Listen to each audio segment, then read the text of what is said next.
উজুরাকুম ইয়াউমাল কিয়ামা ফামান যুহজিয়া আনিন নারি ওয়া উদখিলাল জান্নাহ ফাকাদ ফাজ ওয়া মাল হায়াতুদ দুনিয়া ইল্লা মাতাউল গুরুর।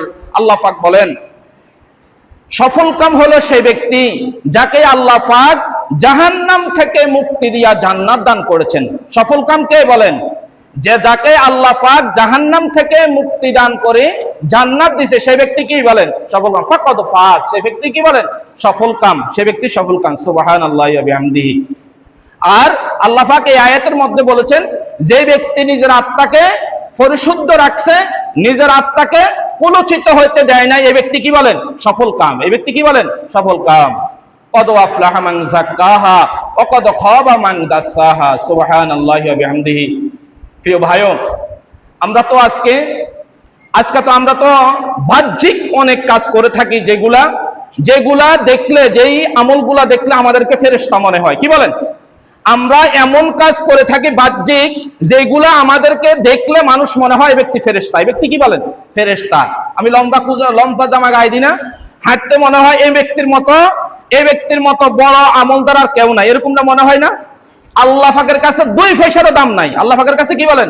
2 পয়সারও দাম নাই। আমার এই জুব্বার আল্লাহ পাকের কাছে 2 পয়সারও দাম নাই। আমার এই পাগলির আল্লাহ পাকের কাছে 2 পয়সারও দাম নাই। এই সাদা দাড়ি আর এই দাড়ি আল্লাহ পাকের কাছে 2 পয়সারও দাম নাই। দাম কোন সময় হবে? আল্লাহ পাক রাসূল বলেন, ইন্নাল্লাহা লা ইয়ানজুরু ইলা সুওয়ারিকুম ওয়ালা আমালিকুম ওয়ালাকিন ইয়ানজুরু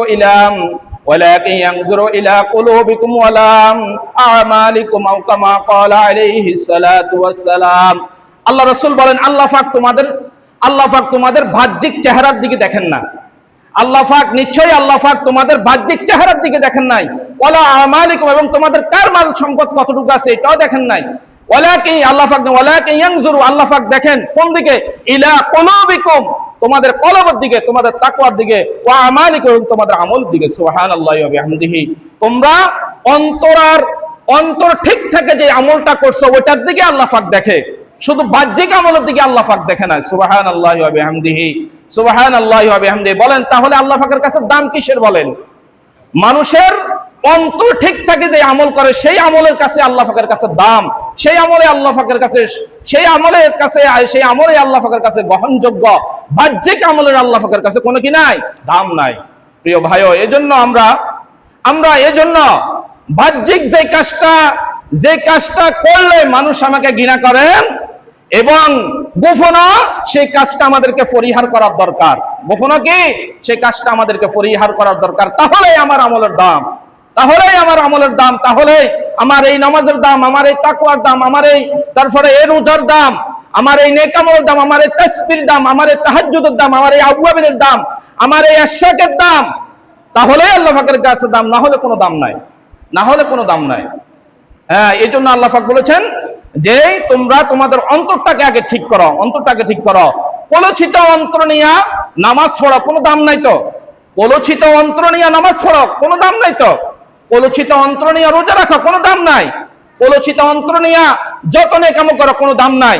কিন্তু যদি আত্মাটা পবিত্র হয়ে থাকে, প্রত্যেকটা কাজ করবেন আল্লাহ পাকের কাছে অনেক দাম। যে ব্যক্তির আত্মা ঠিক আছে কিন্তু অল্প নেক আমল করে, এই নেক আমল আল্লাহ পাকের কাছে অনেক দাম। কিন্তু আত্মা ঠিক নাই, অনেক বড় নেক আমল করে, এই নেক আমলের কোনো কি নাই? আল্লাহ পাকের কাছে দাম নাই।